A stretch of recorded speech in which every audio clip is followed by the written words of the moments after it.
नमस्कार, मैं सिरांधा आप सभी दर्शकों का अन्नदाता कार्यक्रम में स्वागत करती हूं। भारतीय किसान सत्य, ईमानदारी और तपस्या की जीती जागती मिसाल हैं, जो कठिन मेहनत करके सूखी और बेजान पड़ी धरती से संघर्ष करके उससे सोना उगाते हैं। ऐसे ही भारतीय किसानों को खेतीबाड़ी से जुड़ी हुई बहुत सी नई लाभकारी जानकारियां देने के लिए हर रोज सुबह हम आपके साथ आते हैं। मिट्टी में जब सभी पोषक तत्व उपलब्ध रहेंगे तभी फसलों से अच्छी उपज मिल पाएगी। अगर हम जिंक तत्व की बात करें तो कई क्षेत्रों में इसकी कमी पाई जा रही है। इस समय गेहूं की बुआई चल रही है और कई क्षेत्रों में बुआई हो भी चुकी है। तो बुआई के समय और बुआई के बाद गेहूं की फसल में कैसे करें जिंक तत्व का प्रयोग, इस बारे में बता रहे हैं कृषि विज्ञान केंद्र जौनपुर के विषय विशेषज्ञ डॉक्टर दिनेश कुमार। क्या फसल में रोल है, उसकी क्या भूमिका है, उसको मैं आप लोगों को बताना चाहता हूं कि जिंक जो है मृदा परीक्षण कराने के बाद संतुलित मात्रा, जो अगर खेत में आपकी मिट्टी में जिंक की कमी हो तो जिंक डाला जाए। बिना मृदा परीक्षण कराने के पश्चात ही जिंक की जो भूमिका है किसान भाइयों, जिंक डालने से पौधों में फास्फोरस और नाइट्रोजन के उपयोग को बढ़ाता है। दूसरा, प्रोटीन एवं न्यूक्लिक अम्ल के निर्माण में सहायक होता है। तीसरा, इसका काम है फूल व फलों के निर्माण तथा फसल के जल्दी पकने में सहायता करता है। चौथा, इसका कार्य प्रकाश संश्लेषण एवं नाइट्रोजन में मेटाबॉलिज्म में सहायता प्राप्त करता है। पांचवा, पौधों में शर्करा के उपयोग को नियमित करता है। और लास्ट में कार्बोहाइड्रेट के रूपांतरण में सहायता प्राप्त करता है। किसान भाइयों, जिंक सल्फेट 21% जो आता है, अच्छे परिणाम के लिए मृदा परीक्षण के आधार पर आप दी गई मात्रा ही प्रयोग करें, अन्यथा खेत की तैयारी करते वक्त 16 से 20 किलोग्राम पर हेक्टेयर जिंक 21% जो जिंक सल्फेट आता है उसका प्रयोग करिए। अगर कंपोस्ट खाद दिया गया है तो जिंक की मात्रा आधी कर दीजिए। अगर 20 किलो देना है तो 10 किलो दीजिए। अगर 25 किलो आपको मृदा परीक्षण कार्ड पे लिखा गया है तो आप उसको 12.5 किलो दीजिए। ये तब देना है जब आप कंपोस्ट खाद प्रयोग किए हैं। अभी बहुत से क्षेत्रों में गेहूं की बुआई नहीं हुई है। ऐसे में अगर आप जिंक तत्व का प्रयोग बुआई के समय ही करेंगे तो उसका फसल में अच्छी तरह से उपयोग होता है। लेकिन अगर आपने बुआई कर दी है और जिंक का प्रयोग बुआई के समय नहीं किया है तो खड़ी फसल में भी इसका प्रयोग कर सकते हैं। और जैसे गेहूं की पत्तियां पीली होती है, ऊपरी सिराएं, तो जानिए कि जिंक की कमी है। तो उसमें जिंक जो है टॉप ड्रेसिंग के रूप में यूरिया में या तो बालू में मिलाकर टॉप ड्रेसिंग कर सकते हैं। किसान भाइयों, अगर टॉप ड्रेसिंग के रूप में दे रहे हैं तो जिंक को डीएपी के साथ कदापि न मिलाया जाए, या यूरिया के साथ ही मिलाकर इसका टॉप ड्रेसिंग कीजिए। कुछ किसान भाइयों की जानकारी के अभाव में डीएपी के साथ मिला देते हैं, जबकि डीएपी के साथ जिंक को नहीं मिलाया जाता है। तो किसान को जैसे सिराएं पीली हो वैसे आपको समझ जाना चाहिए कि इसमें जिंक की कमी है, तो उसमें तुरंत जो है यूरिया का टॉप ड्रेसिंग, यूरिया के साथ जिंक को 20 से 25 किलो पर हेक्टेयर मिलाकर टॉप ड्रेसिंग कर देना चाहिए। किसान भाइयों, खड़ी फसल में जिंक सल्फेट का यूरिया में घोल बनाकर भी प्रयोग कर सकते हैं। इसके लिए 20 किलोग्राम यूरिया लें और 5 किलोग्राम जिंक सल्फेट लें और दोनों का 500 लीटर पानी में घोल बनाकर प्रति हेक्टेयर की दर से छिड़काव करें। लेकिन अगर आपने यूरिया फसल में डाल दी हो तो आप 5 किलोग्राम जिंक सल्फेट और 2.5 किलोग्राम बुझा हुआ चूने को 500 लीटर पानी में घोलकर प्रति हेक्टेयर की दर से फसल पर छिड़काव करें। 7 से 10 दिन में आपकी फसल सामान्य हो जाएगी और फसल की अच्छी बढ़वार होगी। रासायनिक उर्वरकों के बेतहाशा उपयोग से हमारी भूमि खराब होती जा रही है। इन्हीं बातों को ध्यान में रखते हुए जैविक उर्वरकों के अधिक प्रयोग को बढ़ावा दिया जा रहा है। हमारे कृषि वैज्ञानिक दिन प्रतिदिन नए जैव उर्वरकों की खोज कर रहे हैं। केंद्रीय मृदा लवणता अनुसंधान संस्थान लखनऊ के वैज्ञानिकों ने ऐसे ही जीवाणु खाद की खोज की है, जिसका नाम है होलो मिक्स। आइए इस जीवाणु खाद के बारे में पूरी जानकारी लेते हैं CSSRI लखनऊ के डॉक्टर संजय अरोड़ा से। देखिए, जब खेती में रसायनों का ज़्यादा से ज़्यादा इस्तेमाल करने से मिट्टी का जो है क्षरण हो रहा है, मिट्टी में नुकसान हो रहा है और उसी नुकसान को देखते हुए फसलों में भी वो नुकसान होता है। ख़ास तौर पे गेहूं उसमें अगर ज़्यादा रसायनों का इस्तेमाल करेंगे तो वही जब हम लोग खाएंगे तो उसमें दिक्कत रहती है, चाहे बीमारी भी बढ़ती है और पौधे भी स्वस्थ नहीं रहते और मिट्टी भी साथ में दिक्कत में आती है। इसके लिए हमने जीवाणु खादों का कुछ विकसित की हैं, जो आप देखें लवण सहनशील इसमें जीवाणु ऐसे हैं जो कि हमारी मिट्टी में नाइट्रोजन की कमी को पूरा करने में मदद करते हैं, फास्फोरस को प्रदान करने में, जो घुलनशील नहीं होता है मिट्टी में रहता है और उसको घुलनशील बना के पौधे को प्राप्त कराने में मदद करते हैं। साथ ही जिंक, जो हमारी ऊसर मृदाओं में खास तौर पे इसकी कमी देखी जाती है और उसमें अगर ऐसे जीवाणुओं का इस्तेमाल करें तो जो अघुलनशील जिंक है वो पौधे को उपलब्ध कराते हैं। खास तौर पे ये जो हेलो मिक्स हमने तैयार किया, ये तरल जैविक फार्मूलेशन है। अधिक उत्पादन लेने के चक्कर में हमारे किसान भाई अंधाधुंध रासायनिक उर्वरकों का प्रयोग कर रहे हैं, जिसका सीधा असर अब हमारे स्वास्थ्य पर दिखाई दे रहा है तरह तरह की बीमारियों के रूप में। ऐसे में अब आवश्यकता है जीवाणु या जैविक उर्वरकों के प्रयोग की। होलो मिक्स में नाइट्रोजन, फास्फोरस और जिंक तीनों के जीवाणु तरल अवस्था में होते हैं, जिनके प्रयोग से ये तीनों तत्वों की पूर्ति हो जाती है। जो हम लोगों ने ये हेलो मिक्स एक तरल जैविक फार्मूलेशन तैयार किया है, ये 100 ml की जो शीशी लिक्विड, इसमें तरल जीवाणु हैं जो कि तरल फार्मूलेशन के तौर पे हैं और ये 100 ml जो है पर्याप्त है। 1 एकड़ की ज़मीन के लिए ये पर्याप्त एक शीशी है, जिसका आप इस्तेमाल चाहें बीज का उपचार करने में करें, चाहे इसको आप मृदा में जो है गोबर में मिलाकर इसको छिड़क दें। इसका प्रयोग हम बीज शोधन, गोबर की सड़ी खाद के साथ या फिर सिंचाई के समय आसानी से कर सकते हैं। इसका प्रयोग हम किसी भी फसल में कर सकते हैं। होलो मिक्स का हमारी मिट्टी और खाद्य पदार्थ पर कोई विपरीत प्रभाव नहीं पड़ता है। तो इसमें जीवाणु ऐसे हैं जो कि नाइट्रोजन यानी कि नाइट्रोजन को जो है उपलब्ध कराने में मदद करते हैं, साथ ही अघुलनशील फास्फोरस और जिंक को भी प्रदान करने में मदद करते हैं। तो ऐसे पोषक तत्वों की वृद्धि अगर आपकी मिट्टी में होगी तो आप देखेंगे कि जो है पौधा अच्छा विकसित करेगा और लवण सहनशील होने के नाते, ये जो जीवाणु लवण सहनशील होने के नाते ये इनकी उपलब्धता ऊसर ज़मीन में भी अच्छी होती है, जहाँ पर इसकी कमी देखी जाती है। देखिए इसमें विधि मैंने इस पे तीनों तरीके से लिखा गया है। इसमें बीज उपचार सबसे कारगर है और अगर उसके बाद बीज उपचार 1 एकड़ के जितना बीज इस्तेमाल किया जाता है उसको इससे उपचारित किया जाए और उसके बाद सुखा के उसको बिजाई की जाए तो अच्छा रहता है, और नहीं तो 40 किलो के करीब गोबर लेकर उसमें डाल दिया जाता है और दो दिन इसको रखने के बाद तीसरे दिन सिंचाई से पहले इसको छिड़क दें, खेत में बुरक दें, तो जो है जीवाणु वहाँ पहुँच जाएंगे। और कुछ तरीके और भी हैं जो किसान भाई अगर अपनाएं, जैसे कि पानी में घोलकर अगर इसको, तो पर उसमें वो इतने ज़्यादा कारगर नहीं होते, कभी कभी खेत ऊंचा नीचा होता है और उससे बह के चले जाते हैं इधर उधर। पर दोनों जो मैंने तरीके बताए जिसमें बीज उपचार और मृदा उपचार, ये ज़्यादा कारगर है।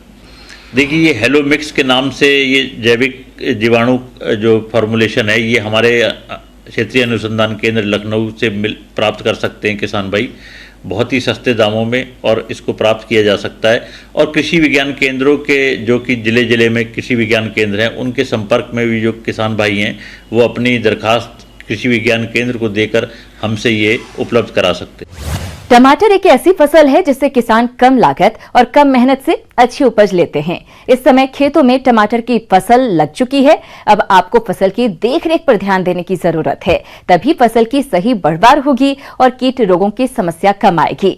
तो आइए इस फसल में किए जाने वाले जरूरी कार्यों पर विस्तार से जानते हैं चंद्रशेखर आजाद कृषि एवं प्रौद्योगिक विश्वविद्यालय कानपुर के डॉक्टर हरि विजय दुबे से।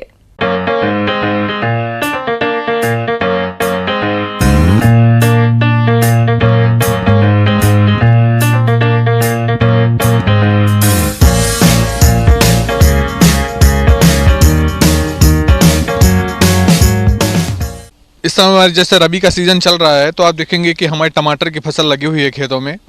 तो हम लोग अपने टमाटर की फसल पे प्रबंधन कैसे करें, कैसे सिंचाई करें, कैसे उसमें कीट और रोगों से उसका बचाव करें, मैं आज इस बारे में आपको जानकारी दूंगा।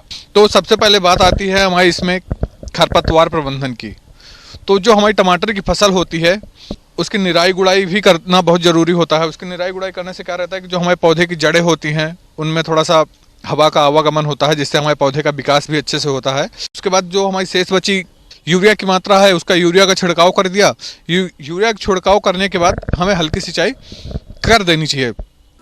टमाटर की फसल में कम सिंचाई में अच्छी क्वालिटी का उत्पादन लेने के लिए जरूरी है कि फसल में पलवार के रूप में पॉलिथीन मल्च व घास फूस का प्रयोग किया जाए, जिससे फसल में लंबी अवधि तक नमी बनी रहती है और खरपतवार कम उगते हैं। परिणाम स्वरूप फसल की बढ़वार अच्छी होती है, साथ में भरपूर पैदावार देती है। अब बात आती है इसमें लगने वाले रोगों की। तो इसमें लगने वाले रोग हैं पिछेती झुलसा रोग। पिछेती झुलसा रोग इसमें आता है जिससे कि हमारी पत्तियों में किनारे से शुरू होकर सूखना शुरू हो जाती हैं और सूखते सूखते पूरा हमारा पौधा सूख जाता है, जिससे हमारी फसल को बहुत अधिक नुकसान हो जाता है। इससे बचाने के लिए हमारे किसान भाइयों को चाहिए कि एक मैंकोजेब नामक दवा आती है जिसका 2 से 2.5 ग्राम मात्रा प्रति लीटर पानी के हिसाब से मिला के अपने खेत के पौधों पर डाल देना चाहिए। और ये अगर आगे भी हमें दिखता है यह रोग तो उस पर हमें मैंकोजेब का छिड़काव लगभग 10 से 15 दिन के अंतराल पर करते रहना चाहिए। अब दूसरा इसमें बात आती है वायरस की। वायरस के कारण क्या होता है, जो हमारा पौधा होता है ये ऐसा पूरा गुरमुटा के हो जाता है, जिसके कारण इसका वाहक होती है व्हाइट फ्लाई। ये व्हाइट फ्लाई से बचाने के लिए हमारे किसान भाइयों को चाहिए कि अपने खेत में चारों तरफ प्रकाश प्रपंच या येलो स्टिकी ट्रैप 10 से 12 प्रति हेक्टेयर के हिसाब से लगाएं। इससे बचाने के लिए हमारे किसान भाई पहले तो चाहे तो नीम तत्व आता है, इजाडिरेक्टिन नामक एक नीम तत्व होता है या नीम ऑयल ले लें, 5 ml प्रति लीटर पानी में मिलाकर इसको अपने पौधों पर छिड़काव करते रहें। यदि ये बायो कंट्रोल है, अगर इससे कंट्रोल नहीं होता है तो हमारे किसान भाई को चाहिए कि इमिडाक्लोपिड नामक दवा 1 से 1.5 ml पर 3 लीटर पानी में मिलाकर अपने खेत पर छिड़काव करते रहें। अब दूसरा सबसे बड़ी समस्या आती है इसमें फ्रूट बोरर की, फल छेदक कीट की। फल छेदक कीट से सबसे ज्यादा नुकसान हमारी टमाटर की फसल को होता है। किसान भाइयों, टमाटर की फसल को जो कीट सबसे ज्यादा नुकसान पहुंचाता है वो है फल छेदक। ये कीट फलों में छेद करके उसको अंदर ही अंदर खाता है, जिससे फल खाने लायक नहीं रहते और ऐसे फलों का बाजार भाव भी अच्छा नहीं मिलता, जिससे किसानों को भारी नुकसान उठाना पड़ता है। इसी वजह से इस तरह के नुकसान से बचने के लिए आप कीट ग्रसित फलों को तोड़कर नष्ट कर दें। तो इससे बचाने के लिए हमारे किसान भाइयों को पहले तो चाहिए कि जो किनारे किनारे टमाटर के किनारे जो मेड़ होती हैं वो मेड़ों पर गेंदे की फसल लगा दें। गेंदे की फसल लगाने से क्या होता है, वो कीट आकर्षित कर लेती है। जो कीट आकर्षित कर लेती है तो हमारी इसके टमाटर की फसल को नुकसान कम होता है।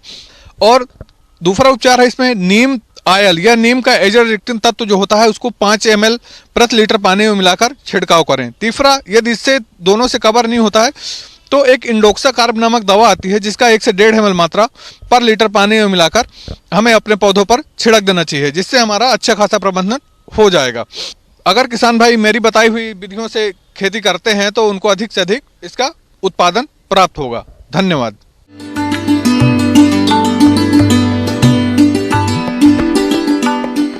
अन्नदाता हेल्पलाइन निःशुल्क फोन संपर्क सेवा के माध्यम से आपके द्वारा पूछे गए प्रश्नों में से 1 या 2 महत्वपूर्ण प्रश्न को हम अपने कार्यक्रम में शामिल करते हैं। इसी के तहत आज का चयनित प्रश्न और उसका जवाब इस प्रकार है। निःशुल्क अन्नदाता हेल्पलाइन में आज हमने जिस प्रश्न को शामिल किया है उसे पूछा है ग्राम बलुआ, जिला सोनभद्र के प्रभुनाथ मौर्य ने। आपने बकरियों में निमोनिया रोग के कारण, लक्षण और निदान के बारे में जानकारी चाहिए है, तो इसके लिए देखिए कार्यक्रम का यह अंश। ठंड से बकरियों में मृत्यु दर बहुत अधिक बढ़ जाती है और उसके बढ़ने का एक प्रमुख कारण है निमोनिया का रोग, जो बकरियों में बहुत अधिक होती है। बकरियों में जो निमोनिया का रोग होने का कारण है कि वो ज़मीन से जो ज़मीन होती है उसी में सट के जो उसका छाती होता है उसमें सट के वो बैठती हैं और उसके कारण जो ठंड जो होती है उसको काफ़ी लग जाती है। जब निमोनिया होता है तो वो पेट से सांस लेना शुरू कर देती है और पंजड़ा जो है बहुत तेज़ी से चलना शुरू हो जाता है। नाक से पानी निकलने लगता है कभी, और वो पानी धीरे धीरे गाढ़ा हो जाता है और पीला भी हो जाता है। और बकरियों में तापमान बढ़ जाता है, शरीर का तापमान बढ़ जाता है खाना पीना छूट जाता है। तो हम लोग को सबसे व्यवस्था तो सबसे पहले हम लोग को पशु चिकित्सक से जाकर उसकी सलाह लेना है। तो जब तक पशु चिकित्सक आए या उस दवाई देने के बाद भी उसमें सांस लेने की व्यवस्था करनी होगी और हम लोग को सांस आराम से ले सके, इसके लिए गर्म पानी में यूकलिप्टस का तेल डालकर उसको अगर हम लोग कपड़ा में भिंगा के उस पानी को नाक के पास ले जाएं और उससे वो सांस लेगा तो वो सांस लेने के जो नली है वो खुल जाएगी और उससे वो सांस अधिक अच्छे से लेने लगेगा। विक्स वेपोरप्स जो आदमी लोग के यूज़ में आता है उसको भी हम लोग गर्म पानी में डाल के उसका भाप वो बकरियों में दे सकते हैं। उसके बाद हम लोग पशु चिकित्सक से मिलके जो दवा है, एंटीबायोटिक है, सुई है, वो उसको 5 से 6-7 दिन जरूर दिलवा दें तो बहुत जल्दी ही राहत मिल जाती है। आइए अब एक नजर डालते हैं राज्य की कुछ चुनी हुई मंडियों के प्रमुख फसलों के बाजार भाव पर।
किसान भाइयों, अन्नदाता आपकी सेवा के लिए संकल्परत है। कृषि संबंधित समस्या एवं सुझावों के लिए आप हमें इस पते पर संपर्क कर सकते हैं।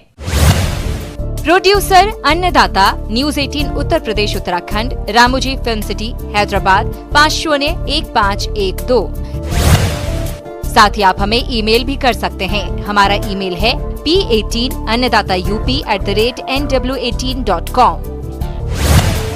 इसके अतिरिक्त आप हमें निःशुल्क हेल्पलाइन नंबर 180041921555 पर सोमवार से शनिवार सुबह 10 बजे से शाम 4 बजे के बीच संपर्क कर सकते हैं। अब आइए देखते हैं कल दिखाए जाने वाले कार्यक्रम की मुख्य झलकियां।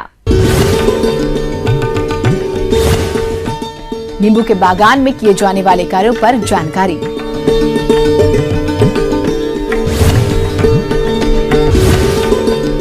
मौसम पूर्वानुमान आंकड़ों के आधार पर उत्तराखंड के किसानों को कृषि सलाह। किसान भाइयों, अब समय हो रहा है आपसे विदा लेने का, तो हमारी पूरी अन्नदाता टीम को दीजिए इजाजत। कल फिर आपसे मुलाकात होगी कृषि संबंधित कुछ और महत्वपूर्ण जानकारियों के साथ। नमस्कार।